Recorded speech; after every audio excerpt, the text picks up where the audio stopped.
वो सिकंदर ही दोस्तों कहलाता है, हारी बाजी जीतना जिसे आता है। यह दुनिया के विश्व विजेता की सच्चाई है। दुनिया जीतना किसे कहते हैं, सम्राट सिकंदर से ही सीखा जा सकता है। आज हम सम्राट सिकंदर के बारे में आपको रूबरू कराएंगे और इनके सत्य से हम आपको बताएंगे। सम्राट का जन्म पहला में हुआ था।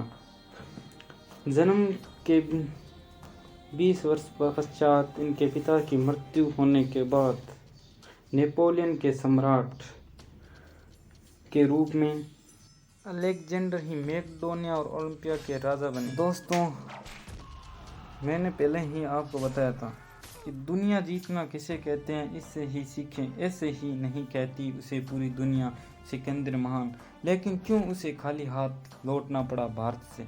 ऐसा क्या हुआ जो पूरी दुनिया जीतने की ख्वाहिश को दफनाना पड़ा भारत के एक राजा के सामने? ये कौन था वो राजा जिसके सामने सिकंदर की सेना को उसके सामने घुटने टेकने पड़े? यह कोई और नहीं, यह भारत माता का पुत्र जो पुरुषोत्तम के नाम से भी जाना था। यह पूर्ववंशीय महान सम्राट पोरस का साम्राज्य विशाल काय महाराज पोरस सिंधु पंजाब सहित कई बड़े भागों के स्वामी थे। जब सिकंदर हिंदुस्तान आया और झेलम के समीप पोरस के साथ उसका संघर्ष हुआ, तब पोरस को शुक्राइनों का भरपूर समर्थन मिला। इस तरह पोरस जो सभ्य सैभरल उपजाति का था और शुक्राइन जाति समूह का एक हिस्सा था, इनका शक्तिशाली नेता बन गया। सिंधु और झेलम को पार किए बगैर पोरस के राज्य में पैर रखना मुश्किल था। राजा पोरस अपने क्षेत्र की, जो कि आज पाकिस्तान में है, और भूगोल और झेलम नदी की प्रकृति से अच्छी तरह वाकिफ थे। पुरुष ने इस बात का पता लगाने की कोशिश नहीं की कि यवन सेना की शक्ति का रहस्य क्या है। सिकंदर और पोरस के बीच हुए युद्ध को ग्रीक बैटल ऑफ द हाइडेंस कहते हैं। यह युद्ध मई 326 ईसा पूर्व में लगा हुआ था। सिकंदर की सेना में 50,000 पैदल सैनिक, 60,000 घुड़सवार थे। वहीं पोरस के पास 20,000 पैदल सैनिक, 4,000 घुड़सवार, 4,000 रथ और 130 हाथी थे। सिकंदर अपने चुने हुए 11,000 आगे की सेना भारतीय और सिकंदर की सेना के यूनानी सैनिकों को लेकर झेलम की ओर चला था। इतिहासकार मानते हैं कि शत्रु लालची आंबी की सेना लेकर सिकंदर ने झेलम पार किया। राजा पुरु, जिसको सवे यवनी 7 फुट से ऊपर का बताते हैं, अपनी शक्तिशाली गज सेना के साथ यवनी सेना पर टूट पड़े।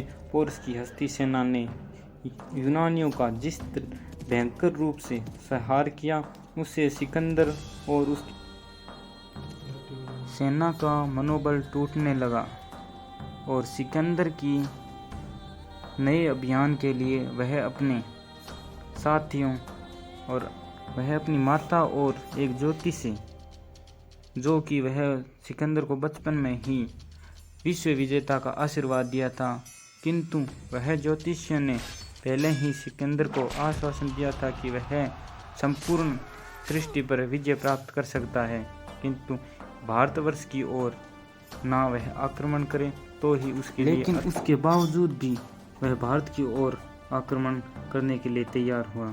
ईरान से वह सीधा गांधार तक्षशिला के राजा आम्बीर ने सिकंदर से लड़ने के बजाय उसका भव्य स्वागत किया। आम्बी ने ऐसे किया कि जैसे कि वह सदियों से उसका मित्र हो, क्योंकि उसी पोरस से शत्रुता थी और दूसरी ओर उसकी सहायता करने वाला कोई नहीं था। गांधार तक्षशिला के राजा आम्बी ने पोरस के खिलाफ सिकंदर की गुप्त रूप से सहायता की। सिकंदर ने पोरस के पास एक संदेश भिजवाया जिसमें उसने पोरस के सिकंदर के समय समर्पण करने की बात लिखी थी, लेकिन पोरस एक महान योद्धा था। उसने सिकंदर की अधीनता अस्वीकार कर दी और युद्ध की तैयारी करना।